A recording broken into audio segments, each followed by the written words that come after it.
अल्हम्दुलिल्लाह अल्हम्दुलिल्लाहि रब्बिल आलमीन वस्सलातु वस्सलामु अला सय्यिदिल मुरसलीन अम्मा बाद। मेरे मोहतरम बुज़ुर्गों, दोस्तों, अज़ीज़ों, अल्लाह रब्बुल इज़्ज़त का बहुत बड़ा एहसान है, करम है कि अल्लाह रब्बुल इज़्ज़त ने हमें ईमान वाला बनाया है। ईमान लाने के बाद कलमा पढ़ना शर्त है। कलमा पढ़ के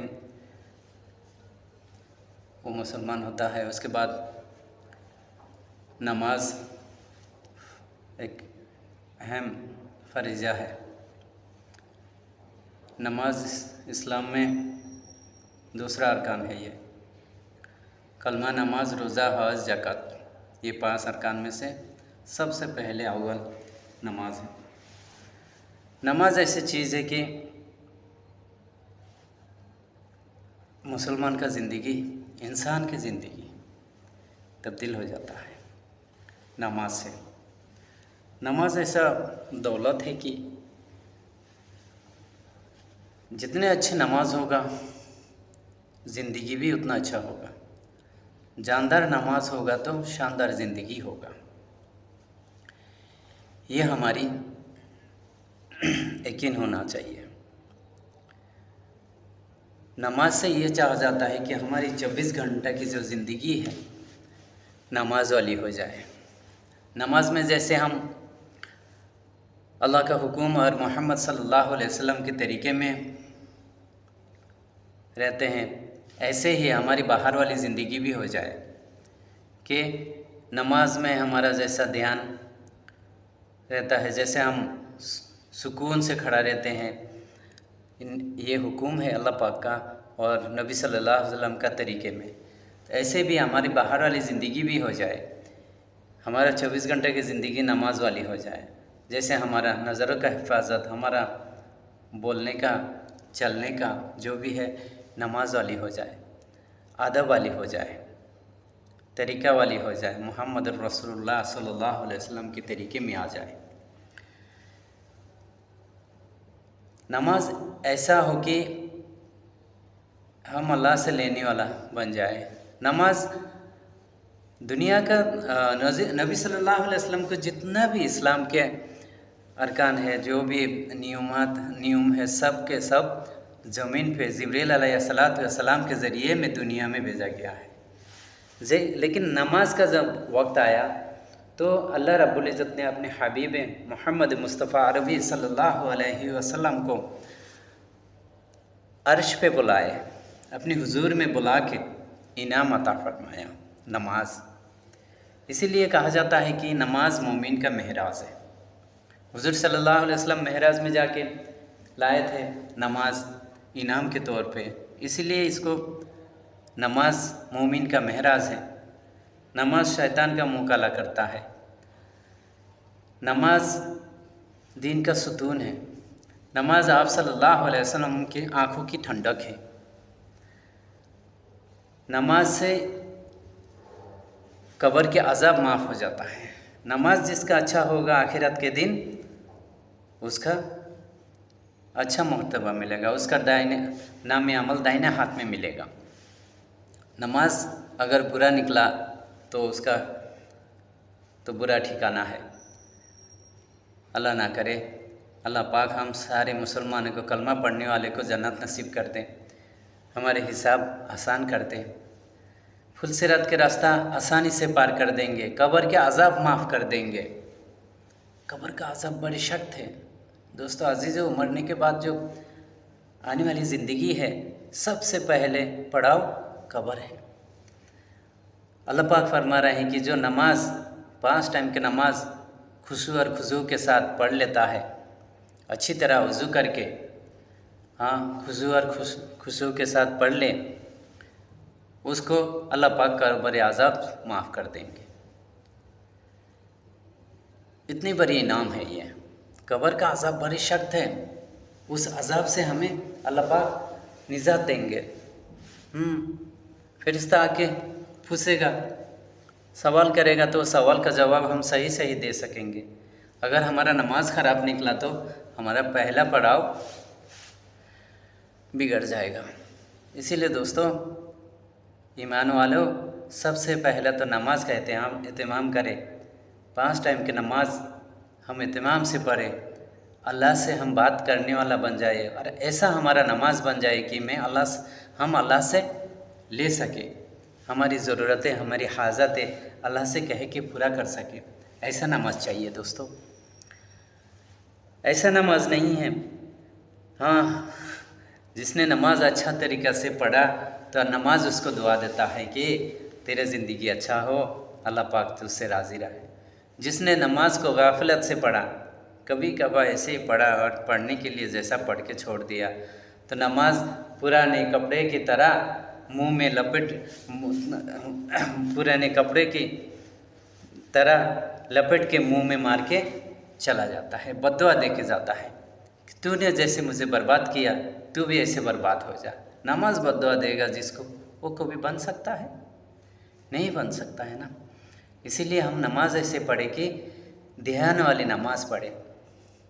सहाबा किराम रज़ियल्लाहु ताला अन्हु कैसे नमाज पढ़े, हाँ, अल्लाह के ध्यान कैसे बनाए। 2 रकात नमाज पढ़ के अल्लाह के ख़जाना से बस अपनी ज़रूरतें पूरा कर लेते थे, अल्लाह को राज़ी कर लेते थे। 2 रकात नमाज पढ़ के अपनी हाजत ज़रूरतें पूरा हो जाता था। हाँ, एक हदीस में आया है ना कि नमाज सब्र के साथ नमाज पढ़ो, सब्र करो और नमाज पढ़ो। हाँ, कोई भी परेशानी आता, नबी सल्लल्लाहु अलैहि वसल्लम नमाज की तरफ दौड़ पड़, मस्जिद की तरफ दौड़ पड़ते हैं और नमाज पढ़ना शुरू कर देते हैं। ऐसा है, नमाज ऐसा चीज़ है, नमाज ऐसा कीमती ख़जाना है हमारे लिए, मुसलमानों के लिए, इंसानों के लिए अल्लाह से जोड़ने का डायरेक्ट कनेक्शन। और कोई दरमियानी, कोई वकील नहीं होता है, कोई मैसेंजर नहीं है, बीच में कोई नहीं है। जब मुत्तकी अल्लाहु अकबर कह के नियत बन के अल्लाह के साथ बात करने लगता है, हम कलामी होने लगता है, तो बीच में कोई नहीं आता है। अल्लाह पाक डायरेक्ट सुनता है और जवाब देता है कि मेरे बंदे क्या ज़रूरत है, पूरा कर देगा अल्लाह पाक। हाँ, शर्त ये है ध्यान वाली नमाज हो हमारी। हाँ, ऐसा नमाज हो कि अल्लाह हमें देख रहा है। इतना ना हो सके, हाँ, इतना तो हम बना सकते हैं, अल्लाह तो हमें देख रहा है।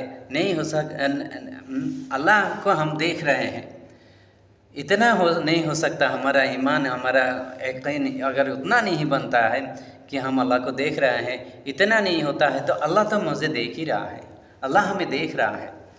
इस बात का यकीन को बनाना है।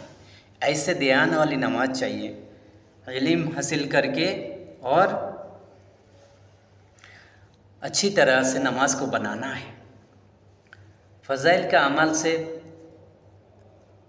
फ़ज़ाइल की बातों को फ़ज़ाइल अमल से हासिल करें और मसाइल, नमाज का जो मसाइल है उलमा हज़रत से पूछ के, जानने वाला मोतबर उलमा हज़रत से पूछ के नमाज को अच्छा करने की कोशिश करेंगे। नमाज के फ़र्ज़ात, नमाज के सुन्नत, वाजिबात, बहुत सारे चीज़ें हैं, हमें सीखना पड़ेगा। सीख के फिर हम ध्यान वाली नमाज़ पढ़ सकेंगे। बगैर जाने इबादत तो हो जाएगी, लेकिन इबादत में जो मज़ा आना चाहिए, अल्लाहु अकबर के नियत बनने के बाद जो मज़ा दिल में आना चाहिए, वो ईमानी क़ुव्वत हमारे अंदर तब आएगी हम जब ध्यान वाली नमाज सीख लेंगे। हाँ, दिल में इतना सुकून आना चाहिए कि खड़ा होने के बाद, तकबीर कहने के बाद, सूरत जो पढ़ रहा है इमाम या खुद पढ़ रहा है, तो इतने मज़े आना चाहिए कि दुनिया का आनंद आना चाहिए, सुख शांति दिल में होना चाहिए। ईमान का मज़ा ये है। सजदे में जाएं, रुकू में जाए, रुकू का मज़ा आएगा। सजदे में जाएंगे, सजदे का मज़ा आना चाहिए। ऐसा नमाज क्या काम का है जो नमाज दिल को सुकून ना दे। और दोस्तों, एक बात है, वो ईमान कैसा ईमान है जो ईमान नमाज नहीं पढ़ा सके? वो ईमान कैसे जन्नत ले जाएगा हमें? ख़ास बात है, जानने वाली बात है दोस्तों। अगर ईमान 2 रकात नमाज हमारा पढ़ा नहीं सकता है, तो वो ईमान हमें जन्नत में कैसे दाखिल करेगा? इतना बड़ा कीमती अल्लाह पाक का इनाम है जन्नत। जो ईमान हमारा फजर का नमाज नहीं पढ़ा सकता, वो ईमान हमें कैसे जन्नत में दाखिल कराएगा? ये सवाल है, हमें सोचना चाहिए ईमान वालों को। मोमिन के साथ अल्लाह पाक का वादा है, अगर आप मोमिन हो तो दुनिया में आपको बादशाहियत और आपको गालिब रखूँगा। लेकिन मोमिन होना शर्त है भाई। मोमिन कौन है? सिर्फ कलमा पढ़ा और नमाज पढ़ लिया मोमिन है? दुनिया भर का खराबी करेंगे, दुनिया भर का चाहे नहीं चाहने वाला चीज़ खाएंगे, वो मोमिन नहीं हो सकता है। मोमिन तो पाक साफ दामन वाला होता है और अल्लाह से डरता है, मखलूक का इज्जत करता है। हाँ, नमाज ये चाहता है कि ध्यान वाली नमाज चाहता है कि हमारे बाहर वाली ज़िंदगी भी नमाज जैसा हो जाए। इसीलिए नमाज को बनाना पड़ेगा। सीख के नमाज को पढ़ना है और बनाना है। अच्छा नमाज पढ़ के हम जब अल्लाह से मांगेंगे तो अल्लाह सुनेगा, हमारे दुआओं को कबूल करेंगे, हमारी हाजात ज़रूरतों को पूरा करेंगे। दुनिया में चैन सुकून वाली राहत वाली ज़िंदगी मिलेगा और मरते ही कब्र में सबसे पहले तो कब्र का अज़ाब माफ़ कर देंगे। फिर हशर का मैदान। हाँ, कब्र का अज़ाब अगर माफ़ हो गया, पहला पड़ाव अगर हम पार कर लिया, तो हमें कौन रोक सकता है? पहला ही इम्तिहान हम पार कर लेंगे तो हम पार हो जाएंगे। आज के लिए इतना ही। इंशाल्लाह बात को आगे बढ़ाए, दीनी बात है, आपको भी फ़ायदा होगा, हमें भी होगा। क़यामत तक आने वाली इंसान तक ये बात पहुंच जाना चाहिए कि कामयाबी का रास्ता यही है। सुबहानल्लाहि व बिहम्दिही, सुबहानकल्लाहुम्मा व बिहम्दिका, व नशहदु अल्ला इलाहा इल्ला अंता, नस्तगफिरुका व अतूबु इलैहि। सुबहान रब्बिल इज़्ज़ति अम्मा यसिफून।